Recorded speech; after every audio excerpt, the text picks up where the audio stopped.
ওমর রাদিয়াল্লাহু তাআলা আনহু কেমন ছিলেন সবার জানা আছে না নাই? জনগণের অধিকার বুঝে দেওয়ার জন্য রাতের অন্ধকারে ঘুরে ঘুরে বেড়াতেন, রাতের অন্ধকারে যেতেন, খোঁজ নিতেন। ওই মহিলার বাড়ির খবর সবার জানা আছে। যারা অধ্যত্ব দেখিয়েছে, এই জমিনে যাদের ক্ষমতার লড়াই বড়াই ছিল, এক এক করে সব ক্ষমতা চূর্ণ হয়েছে না হয় নাই? ক্ষমতা চূর্ণ হয়েছে।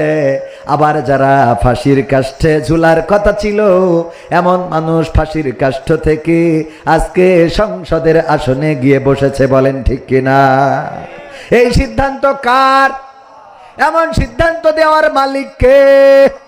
আল্লাহ রাব্বুল আলামিন। এই সিদ্ধান্ত দেওয়ার মালিক কে? সংসদে যাবেন আর কে যাবেন না, কে ক্ষমতা পাবেন কে পাবেন না, কে কত বছর ক্ষমতা ধরে রাখতে চান, আল্লাহ রাব্বুল আলামিন যদি রাখতে না দেন, তাইলে কারো বাবার ক্ষমতা নাই চেয়ারটা ধরে রাখি।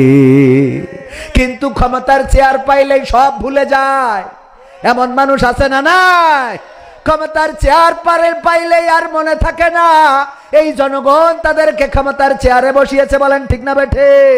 ভোটের আগে নেতারা যত আসে জনগণের কাছে, ভোটের পরে নেতাদের আর ফস করে না।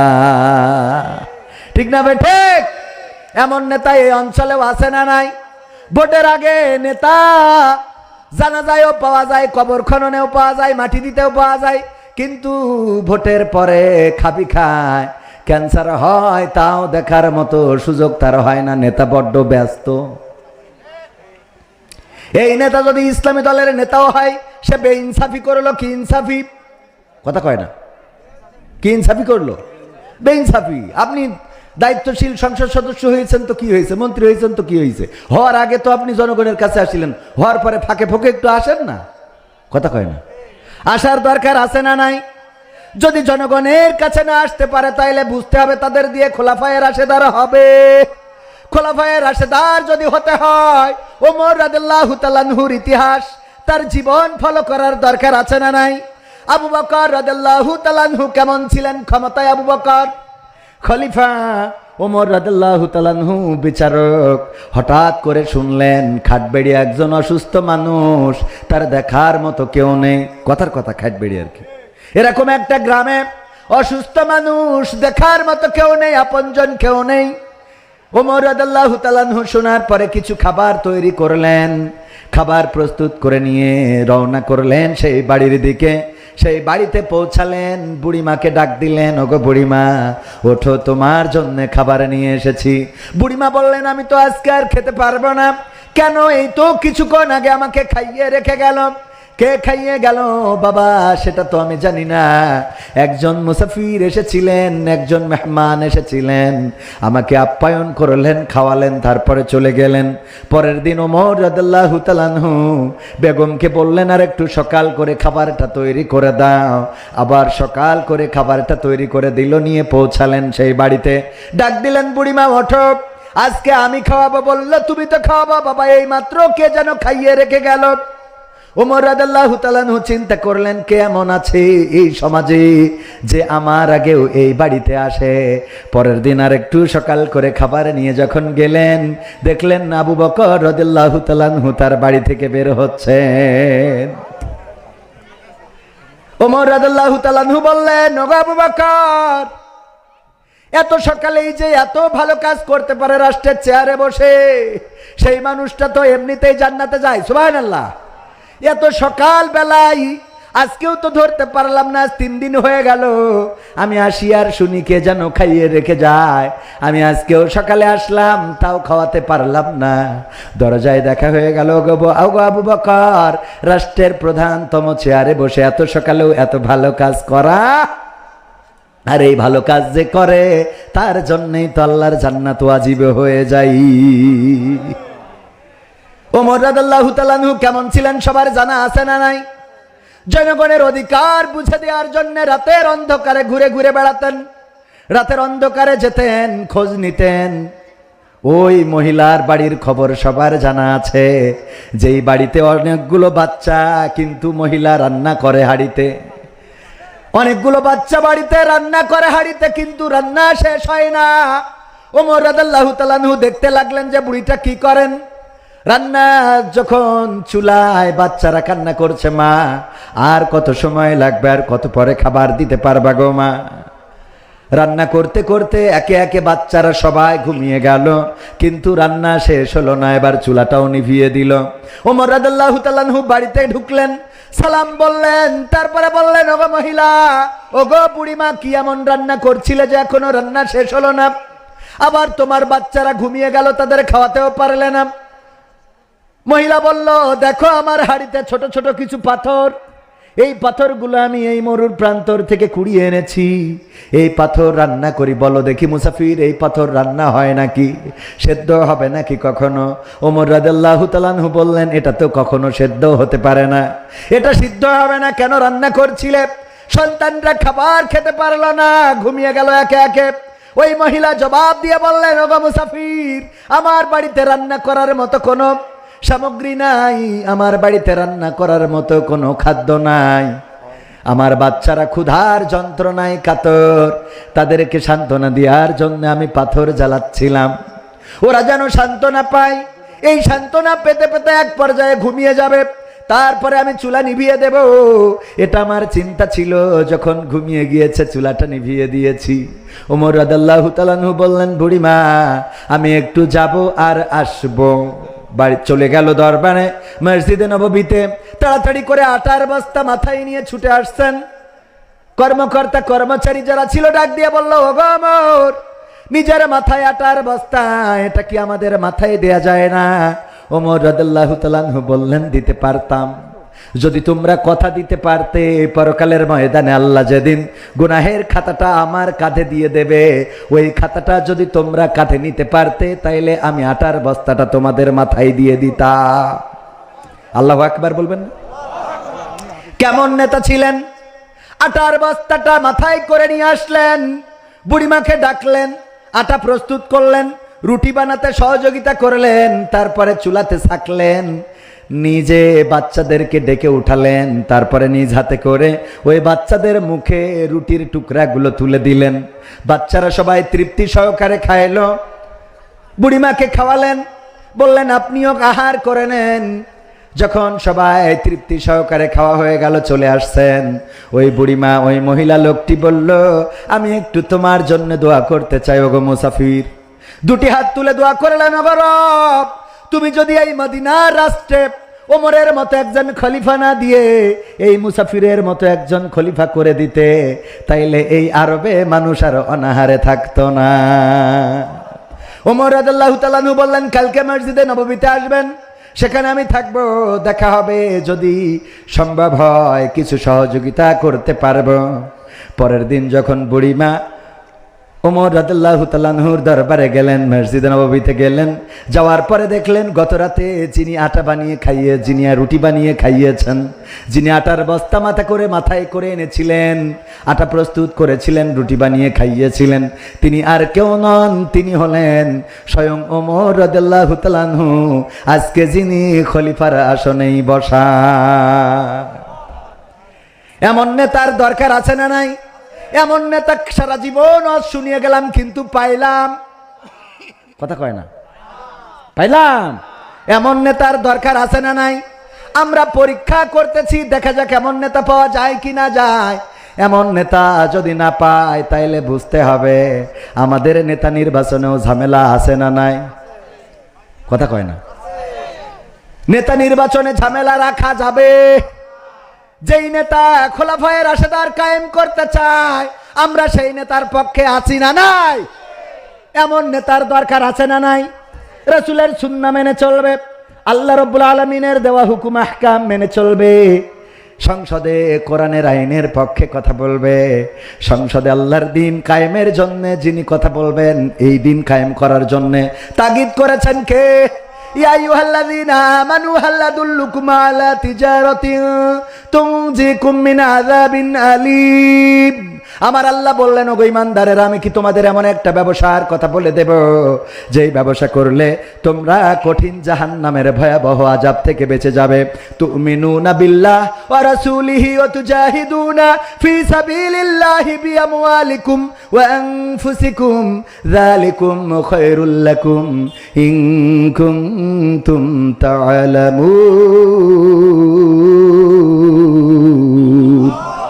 আমার আল্লাহ বললেন, আর সেই ব্যবসাটা হলো, ওগো মানুষ শুনে নাও, আমি আল্লাহর প্রতি ঈমান আনতে হবে এবং আমার রাসূলের প্রতিও, আর তোমাদের সংগ্রাম করতে হবে আমার জমিনে আমার দিন কায়েমের জন্য দুইটা জিনিস দিয়ে, বিআমওয়ালিকুম, মাল দিয়ে, ওয়া আনফুসিকুম, এবং জান দিয়ে। তবেই তোমরা সফলকাম হবে যদি তোমরা এটা জানো অথবা করো। এটা করার দরকার আছে না নাই? আল্লাহর নবী সাল্লাল্লাহু আলাইহি ওয়াসাল্লাম এটা করতে চেয়েছেন বলেই মক্কা থেকে বিতাড়িত হয়েছেন। মক্কায় জায়গা দেয় নাই, মক্কাবাসী মক্কায় টিকতে দেয় নাই। আমার নবী দিনের আলোতে দাওয়াত দিতে বের হতে পারতেন। দিনের বেলায় যদি বিশ্ব নবী সাল্লাল্লাহু আলাইহি সাল্লাম দাওয়াতে বের হতেন, পাথর নিক্ষেপ করত, গায়ে থুতু নিক্ষেপ করত। এই জন্য রাতের অন্ধকারে বের হতেন। ওগো আমার যুবকেরা, তরুণেরা, কিশোরেরা, আজকের যৌবন আছে, কালকে থাকবে। আমার মমতাজ আপা বলেছে, কোরআনের কথা শোনো আর না শোনো, আমার মমতাজ আপার কথা তো অন্তত শোনা যায়। যৌবন হইল গোল্ডিপ সিগারেট, ঠিক না বেঠে? যৌবন হইল কি সিগারেট? গোল্ডিপ সিগারেট। এক মাথা ধরাবার, এক মাথায় টান দিবা, শেষ। এই যৌবন শেষ হয়ে যাবে। আমি এই জন্য সূরা তাহরিমের 6 নম্বর আয়াতের একটু অংশ নিয়েছি আমার যুবকদের জন্য। কারণটা কি? কারণ হলো, এবার ঈদে যা দেখলাম, আহারে আমার যুবকেরা এবার ঈদে যা করলো, আমার মন বলে 5 বছর 10 বছর পরে আমাদের না জানি এই ঈদের আনন্দ থেকে পানাহ চাওয়া লাগে। কথা কয় না? তারাবিতে নাই, সাহারিতে নাই, ইফতারে তাও একটু অল্প স্বল্প আছে, কিন্তু ঠিক মতো নাই, ঠিক না বেঠে? তারাবিতে নাই, সাহারিতে নাই, ইফতারিতে নাই, লাইলাতুল কিয়ামে নাই, লাইলাতুল কদরে নাই। আবার ঈদের দিন সামনের কাতারে, আর অমনি ইমামের বলছে তাড়াতাড়ি বৃষ্টি আসবে, মুনাজাত করি দেন, কারণ ও R15 নিয়ে গিয়ার দিয়ে বেড়াবে। বলেন ঠিক কিনা? তারাবিতে নাই, সাহারিতে নাই, ইফতারিতে নাই, লাইলাতুল কিয়ামে নাই, লাইলাতুল কদরে নাই, কিন্তু ঈদের দিন ওর আনন্দ সবচেয়ে বেশি। ও ঈদের আনন্দ আল্লাহর নবী করতে বলেছে। এই জন্য ওই যে বিশ্ব নবী যখন মদিনায় গেলেন, দেখলেন ইহুদি, খ্রিস্টান, নাসারারা তারাও 2টা দিন আনন্দ করে। বিশ্ব নবী সাল্লাল্লাহু আলাইহি সাল্লাম বললেন, ও গো আমার সাহাবীরা শুনে নাও, আল্লাহ রাব্বুল আলামিন তোমাদেরও 2 দিন আনন্দ করার জন্য দিয়েছেন। একটা হইল ঈদুল ফিতরের দিন, আর একটা হইল ঈদুল আজহার জানাজার দিন। হ্যাঁ, ঈদুল আজহার জানাজার নামাজ পড়াবে এরকম কইতো না আগে? মনে আছে আপনাদের? ঈদুল আজহার জানাজার নামাজ হবে। তাইলে 2টা ঈদ কয়টা? একটা ঈদুল ফিতর আর একটা ঈদুল আজহা। এই ঈদুল আজহার ঈদুল ফিতর 2 দিন আনন্দ করতে দিয়েছে। এই জন্য এমন আনন্দ না যে তুমি তোমার ডার্লিং এর নিয়ে গিয়ার দিয়ে বেড়াবা। গোয়াতখালিতে জায়গা নাই, বলেন ঠিক না বেটে? ও বাবা, গোয়াতখালিতে যারা গেল ওরা কারা? আমার যুবকদের যে বলবো, এর মধ্যে মা বোনেদেরও দোষ আছে না নাই? কথা কয় না? আছে না নাই? আমার আল্লাহ বললেন, ওয়াকরনা ফি বুয়ুতিকুন্না ওয়ালা তাবাররাজনা তাবাররুজাল জাহিলিয়াতিল উলা। ওগো নারীরা, তোমরা পর্দার মধ্যে থাকো, জাহিলি যুগের মেয়েদের মতো সাজুগুজু করে নিজেদেরকে দেখিয়ে বেড়ায়ো। কথাটা কার? কি বললো? বলল তোমরা পর্দার মধ্যে থাকো, জাহেলি যুগের মেয়েদের মতো সাজুগুজু করে নিজেদেরকে প্রদর্শন করে বেড়ায়ও না। এই কথা বলল ভাইয়েরা আমার আর আমার মা বোনেরা। আমি উদাহরণ দিতে যেয়ে বলি, আমার আবিদ ভাই যুব বিভাগের নেতা, উনি আমার বলতেছে, কবির বিন সামাদ, আমরা একদিন পিকনিক করতে যাব গদখালিতে। ওই দিন 10 জনের জন্য আমরা রান্না বান্না করব, আপনিও আসবেন। এখন আবিদ ভাই দাওয়াত দিয়েছে কয়জনের? কিন্তু উনি জানেন হুজুর মানুষ সাথে 2-1 জন আনতেও পারে। যেমন আজকে আমি মাহফিলে এসেছি, 1 জন না দাওয়াত দিয়েছে কয়জনের? 1 জনের। আমি আজকে মাহফিলে এসেছি, আমি, আমার বড় ছেলে, আমার ছোট ছেলে এবং আমার একমাত্র বউ। তাও নিয়ে আইছি। তার মানে কয়জন আইছি? 4 জন। অমিত ভাই জানে হুজুর মানুষ হয়তো 4 জন ঘাড়ে করে আসতে পারে, এই জন্য রান্না বান্না 10 জনের, আবার বিরিয়ানি ভাতের ব্যবস্থা করেছে আরো 10 জনের। পয়লা আমার এসে জিজ্ঞেস করছে, ভাইয়ের নিয়ত হলো যারা ভাত খাবে তাদের বিরিয়ানি দেবে না, আর যারা বিরিয়ানি খাবে তাদের ভাত দেবে না। লোক যেহেতু 10 জনের জায়গায় 20 জন হয়ে গেছে, ভাই বলতেছে কবির বিন সামাদ ভাই আপনি ভাত খাবেন না বিরিয়ানি খাবেন? আমি বললাম বিরিয়ানি খেয়ে তারপর ভাত খাবো, বিরিয়ানি খেয়ে তারপর। তাহলে কি উদ্দেশ্য সফল হইল? আল্লাহ বললেন ওয়াকরানা ফি বুয়ুতিকুন্না ওয়ালা তাবাররাজনা তাবাররুজাল জাহিলিয়াতিল উলা। ওগো নারীরা পর্দার মধ্যে থাকো, জাহিলি যুগের মেয়েদের মতো সাজুগুজু করে নিজেদেরকে দেখায় বেড়াবা না। আর আমার মা বোনেরা এত চালাক, এত চালাক, এত চালাক, ওরা বলতেছে আল্লাহ তোমার কথাও থাক শয়তানের কথাও থাক, 1 মাস ধরে পর্দা করব, আর ঈদের দিন আমরা লিপস্টিক আইলা শাইলা বাইলা মেখে গদখালিতে ঘোরাঘুরি করে বেড়াবো। ঠিক না বেটি? বলছে সুবহানাল্লাহ। শয়তান একটু আগায় আসেন, জিকির করেন লা ইলাহা ইল্লাল্লাহ। একটু আগায় আগায় বসেন, যদি জায়গা করে দেন জান্নাতে আপনার জায়গা করে দিবেন কে? একটু আগায় আসেন, লা ইলাহা, জোরে লা ইলাহা ইল্লাল্লাহ, লা ইলাহা।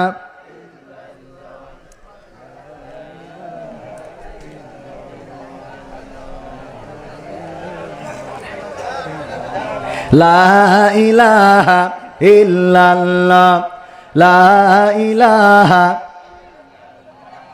লা ইলাহা ইল্লাল্লাহু মুহাম্মাদুর রাসূলুল্লাহ সাল্লাল্লাহু। আমি তো এখন আলোচনা শুরু করিনি, এর মধ্যে আমার কাছে যে প্রশ্ন দিছেন আমার দাঁত ভেঙে যাবে বাবা। একবার সে প্রশ্ন করি তো সে আমার ইয়েতে ঝামেলা করে ফেলাই দিছিল সাতক্ষীরায়। হ্যাঁ, একদম সে বাস্টা মাস্টা করে দিয়ার কায়দা। আজকেও গিয়েছিলাম সাতক্ষীরা সদরে দিনের বেলায়, বলতেছে যে উনি তো অনেক ভোটের ডিস্টেন্সে হেরে গিয়েছেন এবং আপনার। আমি বললাম বাবা এই কথা বললেন না তো, খালি ঝামেলা করেন। আল্লাহ যার কবুল করেছে সে সংসদে গেছে, যার করে নাই সে যায় নাই। ঠিক আছে তো? হ্যাঁ, স্বামী খেদমত করা আগে নাকি ইসলামী খেদমত করা আগে? স্বামীরা বলে তাদের খেদমত আগে, জানতে চাই কোনটা আগে। হ্যাঁ, ডিম আগে না মুরগি আগে? প্রশ্নটা এরকম না কিছুটা, ঠিক না বেটে? যখন বলল মুরগি আগে তখন বলল ডিম থেকে তো মুরগি হয়, মুরগি আগে হয় কেমনে? এরপরে যখন বলল তাইলে ডিম আগে, বলছে মুরগি ডিম না পাইলে ডিম আসবে কোনতে? ঝামেলা আছে না নাই? প্রশ্নটা ঠিক এরকম। ও আমার মায়েরা বোনেরা, যদি প্রশ্ন করে থাকেন স্বামীর খেদমত আগে নাকি ইসলামী খেদমত আগে, স্বামী আর স্ত্রী এটাও ইসলামের একটা বিধান, বলেন ঠিক না বেঠিক? ইসলামের বিধান না মানলে কি স্বামী স্ত্রী হয়? লিভ টুগেদার করা যায় না? যায় না, কিন্তু সেটা ইসলামিক লিভ টুগেদার। বোঝেন তো কোনটাকে থাকে যে আমরা নিজেরা থাকবো স্বামী স্ত্রীর মতো, কোনো সমস্যা নাই। এটারে কি বলে? Live together. প্রেম করা যায়, ভালোবাসা করা যায়, এইগুলো ইসলামিক না। যখন আপনি ইসলামের মধ্যে আসলেন, বিয়েটা ইসলামের অনুশাসনের মধ্যে আছে না নাই? বিয়ে করা কি? হ্যাঁ, এটা খুব মুখস্থ। বিয়ে করা ফরজ, বিয়ে করা ফরজ। এটা ও পৃথিবীর আর কিছু জানুক আর না জানুক এটা জানে। আমি বলছি যে ইসলামের রুকন কয়টা? তা বলছে 2টা। কইলাম কি কি? বলছে একটা মা বাবার খেদমত করার, একটা বিয়ে করা। মানে ইসলামের রুকনের মধ্যে ঢুকাই বেলাইছে বিয়ে করা। চিন্তা করা যায়? ও আমার ভাইয়েরা, বিয়ে করা 4 প্রকার। কয় প্রকার? আজকে জেনে নেন। বিয়ে করা কয় প্রকার? 4 প্রকার। 1 নম্বর হলো ফরজ, 2 নম্বর হলো সুন্নাহ, 3 নম্বর হলো মাকরুহ, আর 4 নম্বর হলো হারাম। কিরাম? কথা কয় না কিরাম? 1 নম্বর ফরজ কোনটা? টাকা পয়সাও আছে, যৌন শক্তিও আছে। যদি এখন বিয়ে না করা হয় তাইলে অন্যের বেড়া ভেঙে ফেলাবে। এরকম যদি হয় তাইলে তার জন্য বিয়ে করা ফরজ, অন্যের বেড়া ভাঙা যাবে। কথা কি বুঝা গেছে? আঞ্চলিক ভাষায় বললাম আর কি। নিজেদের এলাকা ও আমার ভাইরা, এর জন্যে ফরজ আর সুন্নাহ হলো তার জন্যে যার বিয়ের তেমন একটা ঝোঁকও করে না, আবার তেমন একটা না করলেও চলবে এরকম একটা অবস্থা। কিন্তু যদি মনে করেন আমার রাসূল সাল্লাল্লাহু আলাইহি ওয়াসাল্লাম যেহেতু বিবাহ করেছেন, সুতরাং আমিও এই কাজটা করে যেতে চাই, এই ক্যাটাগরিতে তার জন্য সুন্নাহ। কারণ তার তেমন একটা শখও নেই, আবার না করলেও ঈমান আমল নষ্ট। এরকম কিছু মানুষ আছে না, জীবনে বিয়ে করে নাই। ঈসা আলাইহিস সালাম তো বিয়েই করে নাই, জমিনে আসার পরে তারপরে বিয়ে হবে। ও আমার ভাইয়েরা, আর মাকরু হলো সেইটা যেটা তার সক্ষমতা আছে যৌন, কিন্তু আর্থিক সক্ষমতা নাই, এমন মানুষ আছে না নাই? কারণ বিয়ে করে আনলো আর তার দোকানে বসে বিড়ি টানে, ওর কি বউ থাকবে? ও কিন্তু ওই কবির বিন সামাদের হাজার হাজার টাকা দেখে তার সাথে লাইন মারার চিন্তা করবে না? করবে না? কথা কয় না। কারণ যখন তোমার অভাব দরজায় এসে দাঁড়ায়, তখন ভালোবাসা জানালা দিয়ে। এই জন্য এর জন্য মাকরু আগে ওর সক্ষমতা অর্জন করতে হবে, টাকা পয়সা দরকার হলে ইজি বাইক কিনে চালাবে। এখন যেন ওই যে ওই তেল চালিত ইঞ্জিন কিনেন না, কারণ এই তেল নিতে যাই আপনার দিন শেষ। ঠিক না বেটে? পাম্পে তেল নাই, আমাগো বেল নাই, কভারও জায়গা নাই, শোয়ারও কায়দা নাই। ঠিক না বেটে? বলবো বলবো তো, আমি এই টাইমের দিকে খেয়াল রাখতে। আর অল্প সময়। ও আমার ভাইয়েরা, তাইলে কথা কি দাঁড়ালো? ও আমার ভাই আপন জনেরা, আপনাদের এতটুকু বলতে চাচ্ছিলাম, 4 প্রকার বিয়ে। তাইলে কয় প্রকার বলেছি? আর 1 প্রকার হলো একদম, যদি ডাইরেক্ট বলি, মেশিন নষ্ট, যাদের বিয়ে করা হারাম তাদের। কথা মনে থাকবে তো? তোর সমস্যা, তুই বিয়ে করি বসে রয়েছিস, মনে থাকবে এটা? হ্যাঁ, এমনি ফরজ খাইন বাদাই, এইবার কয়দিন পরে বউ থাকছেন, তো চলি যাবে না, তোর তো সমস্যা। ও আমার ভাইরা, এগুলো ঠিক করার দরকার আছে না নাই? তাইলে ওই দিকে গেল। এবার আমি উত্তরটায় আসি। ইসলামী খেদমত নাকি স্বামীর খেদমত? ফিরাউনের একটা বউ ছিল, নাম কি? আসিয়া। নাম ছিল আসিয়া। যখন বলল আনা রব্বুকুমুল আলা, আমি রব, আসিয়া মাইনে নাও। আমার আসিয়া আলাইহিস সালাম বললেন, নগো ফেরাউন, নগো আমার স্বামী, আমি তোমার হাত পাখা দিয়ে বাতাস করে দেব, আমি তোমার মাথার চুল টেনে দেব, আমি তোমার গা টিপে দেব, আমি তোমার গোসল করিয়ে দেব, আমি তোমার ভাত রান্না করে খাওয়াবো, যদি প্রয়োজন হয় তোমার মুখের মধ্যে তুলে দেব, কোনো জায়গায় কোনো আপত্তি নাই। কিন্তু আমার রব হিসাবে মানতে বলবা তোমাকে, এই রব আমি তোমাকে মানবো না। রব মেনেছি কাকে? রব মেনেছে কাকে? সুতরাং স্বামীর খেদমত সব করবেন, যদি সেটা ইসলামের মধ্যে থাকে। যদি ইসলামের বাইরে চলে যায়, তাইলে ওইটা করা যাবে না, যাবে না রে। কথা কি মনে থাকবে? স্বামী যদি বলে, আজকে তুমি খুব সাজুগুজু করো, মেকআপ মেরি আমরা যাবো গদখালি পার্কে ঘুরতে, ওইটা মানা যাবে? ওর বলবেন, সাজুগুজু করি আমি তোমার ঘরে থাকবো, কিন্তু গদখালিতে যাওয়ার বিধান তো ইসলামে নাই, কোরআনে নাই, হাদিসে নাই। সুতরাং এইটা যতই স্বামী বলুক, স্বামী যদি বলে এটাই আমার খেদমত, এটা করা যাবে না, কারণ এটা ইসলামের সাথে সাংঘর্ষিক। কথা কয় না? আপনারা বোঝেন নাই মনে হয়?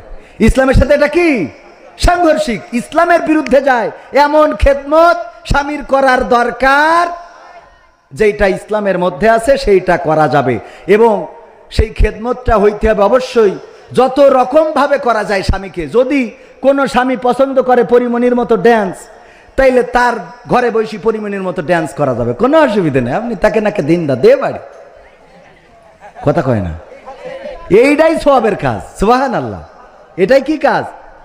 বিশ্ব নবী সাল্লাল্লাহু আলাইহি সাল্লাম বলেছেন, যে স্বামীর